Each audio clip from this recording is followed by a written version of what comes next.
Welcome back. Satish గారు, ఇంతకుముందు తాడూరు గారు మాట్లాడినప్పుడు విన్నారు, ఇప్పుడు వేరే చిన్న డిబేట్ ఉందని వెళ్ళారు. సో అంటే 10 ఏళ్ళు వాళ్ళని చూశారు, 10 ఏళ్ల పరిపాలనకు సంబంధించి మీరు ఏదైతే ఇవి నెగిటివ్ మార్క్స్ అనుకుంటున్నారో వాటిని విమర్శించారు.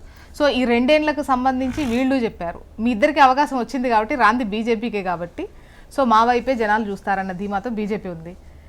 సరే, బీజేపీకి అవకాశం రాదనేది వాస్తవ పరిస్థితి వాళ్ళకి తెలుసు, ఈ సమాజానికి కూడా బాగా తెలుసు.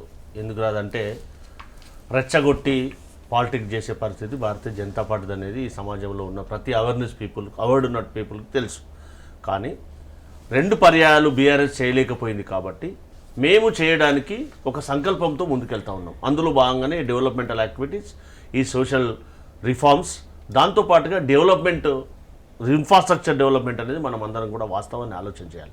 ఎందుకంటే అటు వెల్ఫేర్ ఇటు డెవలప్మెంట్ సైమల్టేనియస్గా 2 జరిగినప్పుడు మాత్రమే స్టేట్ డెవలప్ అవుతుంది అనేది మనం అందరం కూడా ఆలోచించవలసినటువంటి విషయం. అందులో భాగంగానే ఏవైతే సంక్షేమ పథకాలు కానీ ఏదైతే డెవలప్మెంట్ విషయంలో కానీ ఇవి 2 ప్యారల్గా తీసుకెళ్లడానికే ప్రజాప్రభుత్వం ప్రయత్నం చేస్తుంది. ఆర్థిక పరిస్థితి చిన్నాభిన్నమైనప్పటికీ కూడా దాన్ని సమన్వయం చేస్తూ ఎక్కడైతే వృధా ఖర్చులు ఉన్నాయో వాటిని తగ్గించుకుంటూ వీటన్నింటినీ సమకూర్చుకుంటూ డెవలప్ చేయడానికి తెలంగాణ రాష్ట్రంలో విస్తృతమైనటువంటి వనరులు ఉన్నాయి. వాటన్నిటి గురించి సమకూర్చుకొని అటు మెట్రో రైలు కానీ దాంతోపాటు మిగతా ప్రాంతాల్లో ఉన్నటువంటి రీజనల్ రింగ్ రోడ్ కానీ దానికి కనెక్టివిటీ అయ్యే ఏదైతే మెట్రో నుంచి ఇటు ఈ 4th సిటీ నుంచి మన విశాఖ ఎయిర్పోర్ట్కు లైన్ కానీ ఇవన్నీ కూడా అంతర్జాతీయ స్థాయిలో డెవలప్ చేయడానికి ఒక అవకాశం ఉంటుందని మనం అందరం కూడా ఆలోచన చేయాలి. వీటి కారణంగానే ఖచ్చితంగా తెలంగాణ రాష్ట్రం అభివృద్ధి చెంది ఇటు డెవలప్మెంట్తో పాటు ఎంప్లాయ్మెంట్ కూడా పెరిగే అవకాశం ఉంటుంది. నిన్న జరిగినటువంటి సమ్మిట్లో కూడా గౌరవ ఐటీ శాఖ మంత్రి గారు ఎక్కడైతే మీరు వ్యవస్థలను ఏర్పాటు చేస్తుందో దాంతోపాటుగా ఎంప్లాయ్మెంట్ కూడా ఆలోచన చేయండి అనేది చాలా స్పష్టంగా వారికి సూచించడం జరిగింది.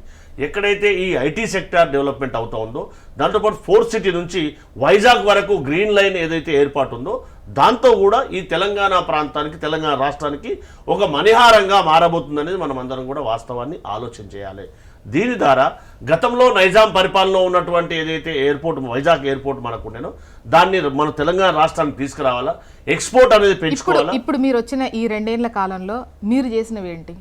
పాత సమస్యలు ఏవి రెక్టిఫై చేశారు? మేము ఒక్కసారి ఆలోచన చేయాలి. ఏంటంటే గతంలో ఏవైతే చేయలేనటువంటి ఉన్నాయో రేషన్ కార్డు కానీ డబుల్ బెడ్రూమ్ ఇల్లు కానీ ఆరోగ్యశ్రీ కానీ దాంతోపాటుగా రైతులకు 2 లక్షల రుణమాఫీ కానీ రైతు భరోసా కానీ దాంతోపాటుగా ఆరోగ్యశ్రీ కానీ ఇంకా చెప్పుకుంటూ పోతే ఇంకా మేము చేయవలసినవి కూడా ఉన్నాయి. కొన్ని జూబ్లీ హిల్స్ సెగ్మెంట్ చూస్తే ఈ రుణమాఫీ రైతు భరోసా అవి ఎంత వచ్చాయి ఎంత పోయాయి ఈ లెక్కల పైన జూబ్లీ హిల్స్ ప్రజలు ఆలోచిస్తారా? ఒకటి, ఇప్పుడు రేషన్ కార్డ్ అంటే డెఫినెట్గా ఎంత మెజారిటీ ఆఫ్ పీపుల్ ఉన్నత స్థాయిలో ఉన్నారో అంత లోకల్గా కూడా మాస్ పీపుల్ ఉన్నారు అనేది తెలిసిందే. సో అదేమైనా ఎఫెక్ట్ ఉంటుందేమో, కానీ ఈ అంశాలు ఉంటాయా? జూబ్లీ హిల్స్ అనేది ఒక మైగ్రేటెడ్ ప్రాంతం, అది ఒక ప్రాంతంలోనే అక్కడ ఉన్నటువంటి ప్రజలు కారు, రాష్ట్రంలో ఉన్నటువంటి అన్ని ప్రాంతాల వారికి ఎఫెక్ట్ అయ్యే ప్రాంతం అది.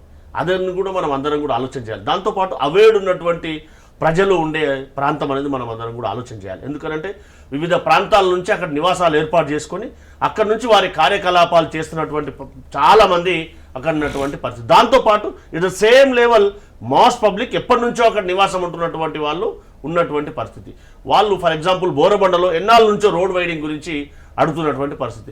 ఆ రోడ్ వైడనింగ్ ని HMDA తోని అప్రూవల్ తీసుకొని ఇమీడియట్ గా ప్రారంభించాలని చెప్పి కూడా ఆదేశాలు జారీ చేశారు. సతీష్ గారు, 10 ఏళ్ల వాళ్ళ పాలన పైన ఎన్ని నెగిటివ్ మార్క్స్ ఉన్నాయో మీరు చదివారు, చెప్పారు.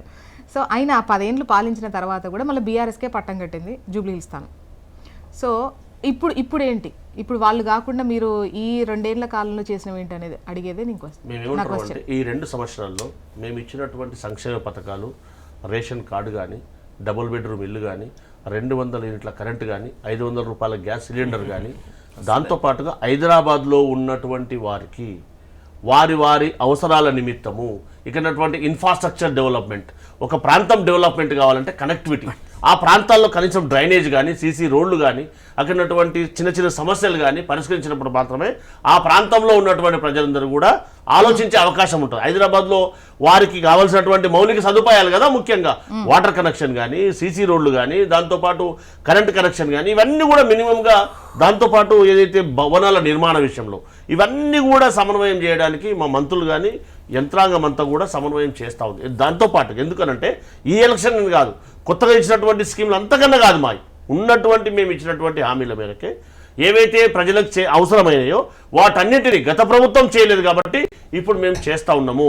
దానికి అనుగుణంగానే మాకు పూర్తి విశ్వాసం ఉంది. ఎందుకు అనంటే అక్కడ వారు 2 పర్యాయాల నుండి కూడా చేయలేకపోయారు కాబట్టి శిలాపలకాలనే ఉండిపోయినాయి, కనీసం రోడ్లు కూడా వేయలేని పరిస్థితి కాబట్టి మేము ప్రత్యక్షంగా చేస్తూ ఉన్నాం కాబట్టి ఆదరిస్తారని 100% మాకు పూర్తిగా విశ్వాసం.